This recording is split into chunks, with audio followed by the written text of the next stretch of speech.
ऐना की माँ जो कि उस हादसे के बाद से एक पागल खाने में बंद है, यानी कि ये केस ऐना से पर्सनली जुड़ा है और वो इसके लिए सोचने के लिए कुछ वक्त मांगती है। ऐना अब घर जाकर इसी फ्लाइट की सारी न्यूज पढ़ने लगी। कैसे लोगों ने अलग अलग थ्योरीज दी। किसी के अनुसार फ्लाइट को किन्हीं एलियंस ने अबडक्ट कर लिया होगा, तो किसी के अनुसार वो प्लेन टाइम ट्रेवल कर गया। ऐना अब अपनी माँ से मिलने उसके हॉस्पिटल में गई, लेकिन वो पिछले 27 सालों की तरह आज भी किसी भी बात का जवाब नहीं देती। वो तो लगातार एक खास सिंबल बनाए जा रही थी, सेम वही सिंबल जो कि 1998 वाली फ्लाइट के पेपर्स पर भी था। यानी कि तब कुछ तो ऐसा हुआ था जिसने कि उसकी माँ की जिंदगी बदल दी। सो ऐना अब जेसन के पास फोन कर इस केस पर काम करने के लिए हाँ कह देती है, लेकिन इसके बदले में उसे इस केस को सोल्व करने के लिए अपनी 2 और लोगों की टीम चाहिए जो कि उसके दोस्त होंगे। ऐना अब सबसे पहले सैम के पास गई, जो कि पहले भी उसके साथ इन्वेस्टिगेटिव जर्नलिज्म कर चुका है। इसके बाद वो अपने दूसरे दोस्त विकी के पास गई, जो कि एक यूनिवर्सिटी में प्रोफेसर होने के साथ साथ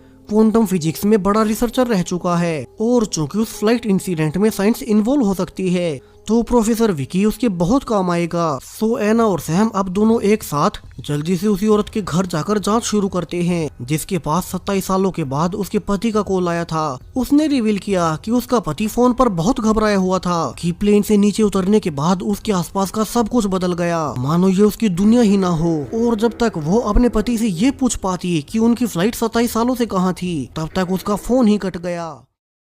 सो ऐना और सैम अब उसी प्लेन वाली साइट पर जाते हैं, जहाँ की वो 1998 वाला प्लेन अब तक नए जैसा था, मानो वो कुछ ही घंटों पहले यहाँ आया हो। यहाँ साइट पर पहले से मौजूद जेसन ऐना को सारी जानकारियाँ देने लगता है। कैसे प्लेन के मिलने के बावजूद उन्हें इसके अंदर कोई पैसेंजर नहीं मिला, लेकिन किसी स्पेस टाइम एनोमली के खतरे से बचने के लिए उन्हें प्रोटेक्टिव सूट पहनकर प्लेन के अंदर जाना होगा। यहाँ अंदर सब कुछ नॉर्मल ही था, सारा सामान ऐसे रखा था मानो पैसेंजर्स एक झटके में गायब हो गए हों और उनकी चीजें पीछे वैसे ही छूट गई। वहीं 27 साल गुजरने के बावजूद कुछ भी पुराना नहीं हुआ। अब ऐना को लगता है कि ये तो कोई टाइम ट्रेवल का केस होगा। शायद से 1998 में इस फ्लाइट के उड़ते ही कोई स्पेस टाइम में रिफ्ट पैदा हुई होगी, जिससे ये प्लेन अब 2025 में टाइम ट्रेवल कर गया। लेकिन फिर इसके अंदर के पैसेंजर्स कहाँ गए? सवाल अब हर गुजरते समय के साथ बढ़ते ही जा रहे थे।